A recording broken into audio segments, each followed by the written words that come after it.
The most difficult, painful conversations you'll ever have to face, you'll ever face, is talking to your kids about or your plan to divorce. When you know that you will be separating or divorcing, it's important to talk to your kids before they hear it from someone else. Imagine how upsetting it would be to hear it from a friend or another adult.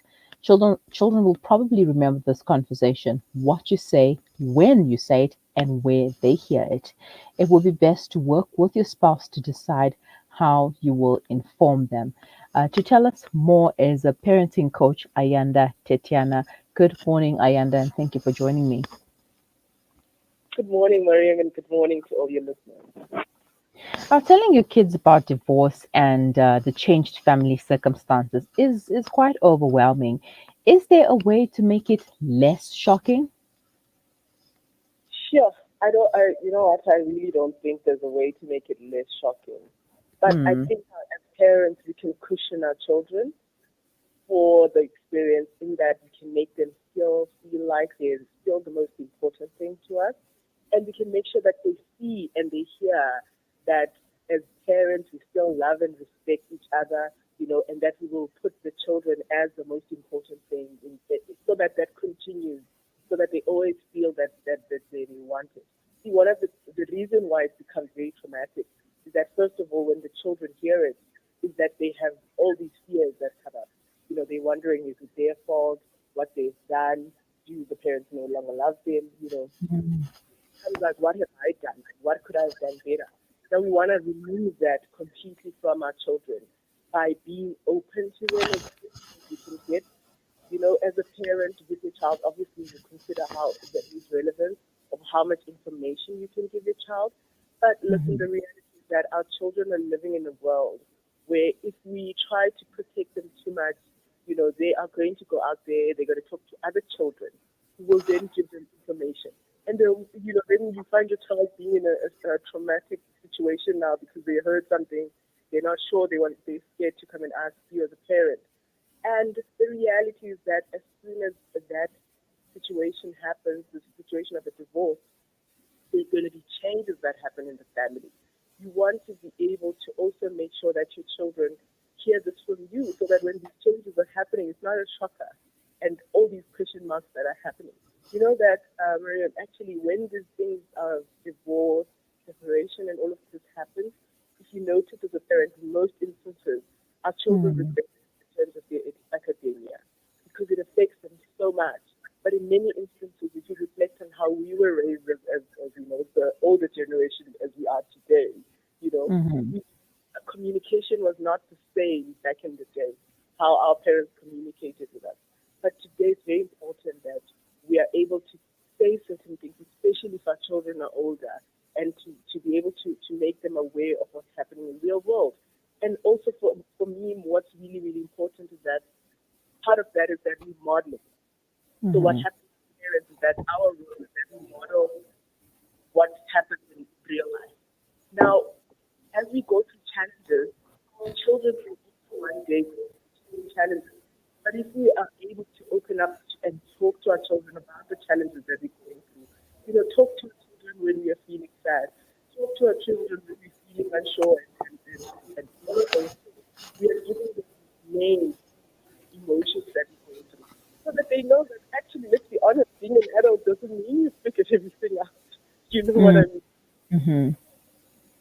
All right. So now, is there a right time, that you should talk to your children about divorce? I mean, should you talk to them from the moment you and your partner decide that, okay, I think this is not working out, let's get a divorce, or should you wait for some time, maybe try to work it out first, or sort out the family dynamics, etc. When? Or I don't think there is a right time, but when should you tell them about the divorce? Oh, absolutely. I think what's really important is that, first of all, let me just say this out there that, if it was possible, we would want no parent to ever divorce, obviously. Hmm. Hmm. Situations happen within the marriage that result in that and in separations and everything. But obviously, it's also important that if you already started that journey, that at least parents, especially when there's children involved, do whatever they can to try and see if there's a way to remedy this. And you will find that we have relationship coaches, we have psychologists who focus on Mm-hmm. relationships. I always urge parents before taking that lead to first see if there's anything else they can do, you know, first and foremost to try and fix that. Because actually, Miriam, I don't know if a lot of our listeners are aware that actually there's research that you can find if you go Google it, that children who come from a solid family structure are more likely to make it in terms of their well-being, in terms of their academia, in terms of their mental wellness.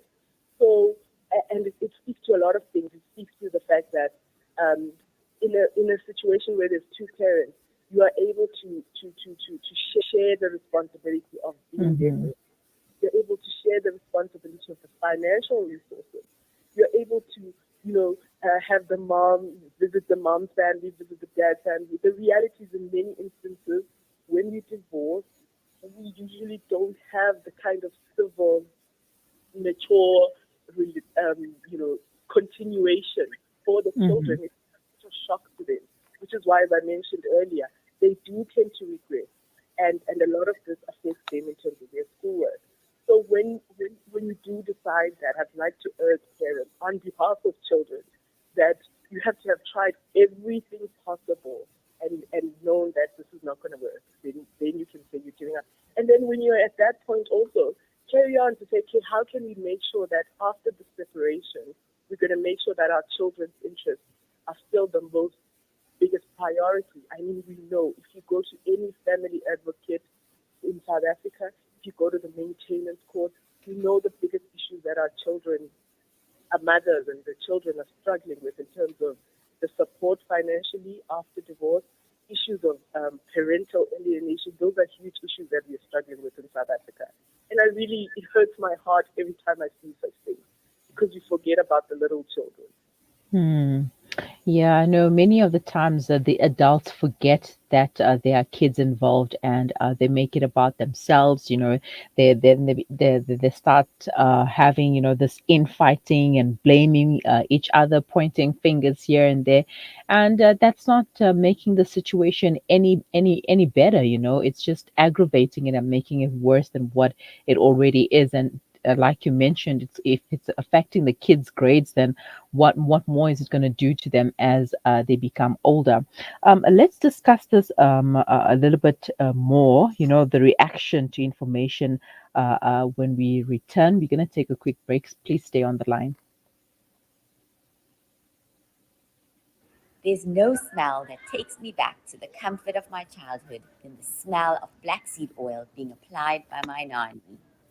Now I'm using tib black seed in my own home to soothe sniffles and coughs, to help with digestion and immunity, and of course, as part of my beauty routine. After all these years, I've come to appreciate the wisdom in finding comfort and shifa in trusted treatments like tib black seed. You can find tib black seed at all leading pharmacies or find out more at blackseed.co.za.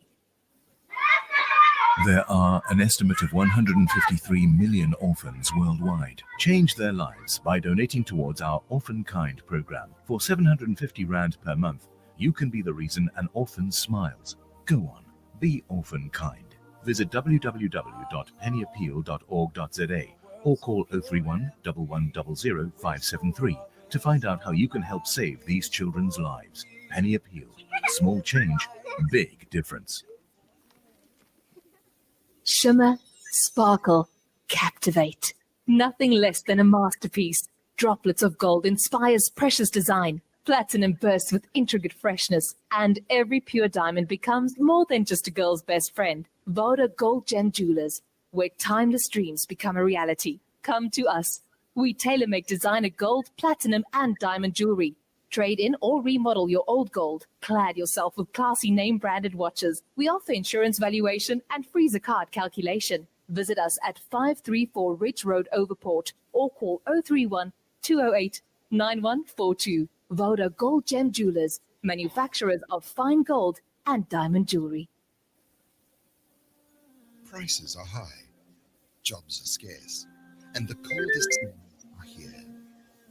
South Africans are facing a bleak winter amidst global economic turmoil and soaring food costs. Keeping warm is an added expense. Let's help South Africa stay warm. Sponsor a blanket at just 90 Rand. Donate online at alimdad.com or call 0861 786 243 for more information.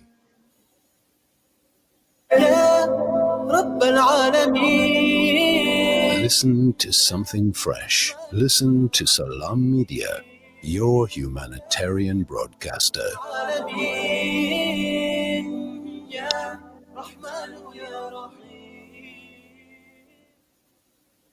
Welcome back. You are listening to the Mid Morning Talk on Salam Media. It is 20 minutes after 11.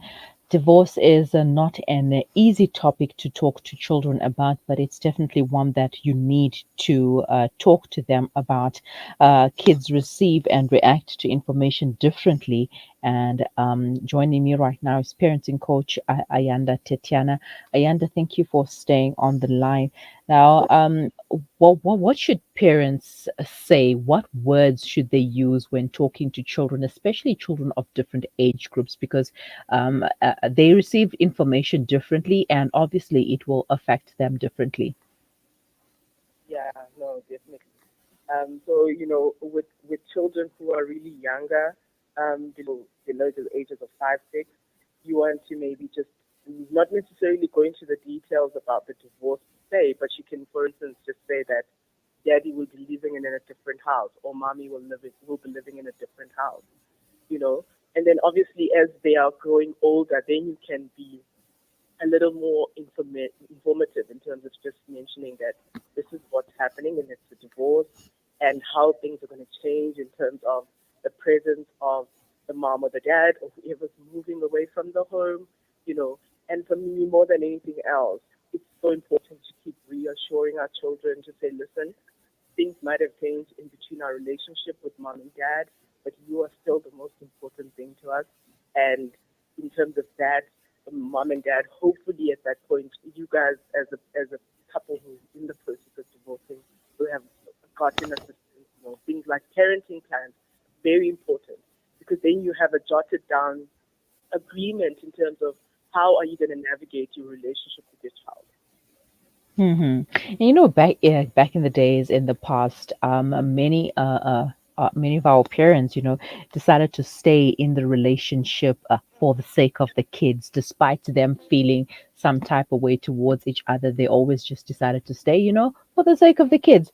Now, obviously, the dynamics have changed. Things have changed in today's age. So, is it still a good idea to stay for the sake of the kids, or can you move on with your life and just try to keep the relationship with your child and have a civil relationship with the other parent? I can't imagine being in a loveless relationship, Mm. But I think that the reality is that there are a lot of reasons why people separate. And because the reasons are so, it's like a whole, variety of reasons. It's not so easy to just say stay or leave. Hence, my view is always first get as much counseling as possible, to see that it's just something that is fixable. Is because anyway, I've always said that any two people who are not even born of the same mother and father, sometimes I fight with my biological sister, my biological brother, and I love them. Mhm. And I can imagine with my partner, obviously. We live for 6 years, it's going to get crazy sometimes. But Mm. the lovely thing about the time that we live in is that we live in an information age where even as a person who is in this relationship and you can see that maybe there's a need now for me to change because in relationships, for instance, in many instances, what happens is once there's a child, the roles of the two parents change. And then you find that sometimes one partner may feel like they're not being paid attention to. So there's a lot of dynamics of what happens that really puts a crack in relationships. But I always urge parents to say, first and foremost, before we even talk about divorce, for the sake of the children, let's first see if it's fixable. And as I Mhm. get so many things that you can do, both the mom and the dad, to say, what can I improve in myself so that when I bring myself to this relationship for the sake of the child. The other trauma that a divorce parents bring to relationships in terms of the young children, the girls, the boys, is that when they look at in the future, when they look at having relationships, they already have that disappointment in their unconscious mind. Mm. Changes how they relate to future partners. We don't want to cause such trauma to our children. So if it means that if you are at the point where there's no return in terms of your breakup, separation, or divorce, then find a coach like myself as a parent coach. What I would do is I would assist the parents in dealing with how to then make sure that the children are cushioned from the actual realities of what this divorce means, so that the children never feel it. Dad could be living next door, Mm. and you as a parent are dealing with your own issues, never in front of the children, never having fights in front of the children. Because as I said, those leave psychological scars which are worse than a hiding, they just, Mm. because they're unconscious, there's so many, it's traumatic basically. Hmm. And another mistake that parents tend to make is, blaming each other. Maybe they'll say that's because your father cheated or your mother did this, or there's no need to make the other parent look bad for whatever mistake that they made or for whatever reasons you want to divorce. And what are your thoughts on the blaming narrative? Yeah, so look, I know. I mean, I'm also, I've been in relationships as well. While you're Mm. angry, forget about, you forget about the after effects of everyone else. Yes. It's important that while you're in the process of healing, you try to get help first and foremost. Because most of the instances when we are going through that blaming and we are screaming and shouting, it's because there's a whole lot of hurt that's happening to us. Now, you then, as an adult in the relationship, have to look for somebody. I always talk about the importance of having psychosocial support. I always urge parents, adults, any adult for that matter. You don't have to be a parent. At least once a year for 6 to 8 months, a week period, see a psychologist. Sit down with someone who's a social worker and just have a chat about where you are, how you're feeling. It will help you in so many ways. It will help you express yourself. It will help you deal with child traumas, which I believe a whole lot of us are dealing with, a whole lot of baggages, Mm. and and it will basically help you just be able to heal and have the wounds heal. And I can tell you, Miriam, you know what? The emotional wounds are the worst. Even Mm. with the scars that you can see, it's the kind of scar that everyone will say, "Oh, what happened to you? Oh, so sorry." Those are usually the ones that heal, even if maybe there's a thing that's left on your face or your body that shows. But the internal, emotional, psychological ones, those are the reason we end up losing our minds, basically.